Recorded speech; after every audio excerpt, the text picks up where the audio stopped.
महामानव बोधिसत्व डॉक्टर बाबासाहेब आंबेडकर यांची 135वी जयंती धूमधडाक्यात साजरी करायची आहे।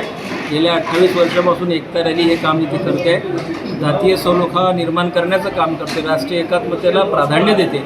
बाबासाहेब आंबेडकर यांनी म्हटलं, मी प्रथम भारतीय आणि अंतिम भारतीय राहील। तो धागा घेऊन एकता रॅली या ठिकाणी काम करते आहे। 28 वर्षापासून आपण समाजामध्ये एकोपा निर्माण करण्याचं काम करतो, शांतता निर्माण करण्याचं काम करतो। या माध्यमातून मी आव्हान करतो एकता रॅलीचा मुख्य संयोजक या नात्याने की सर्व जाती धर्माच्या अनुयायांनी या अभिवादन सोहळ्यामध्ये सहभागी व्हावं आणि बाबासाहेब आंबेडकरांच्या विचाराचं अनुसरण करून देशामध्ये दैनंदिन आपल्या जीवनामध्ये त्यांचे जे काही विचार आहेत ते अंगीकार करून इतरांपर्यंत पोहोचण्याचं काम करावं हे आव्हान करतो।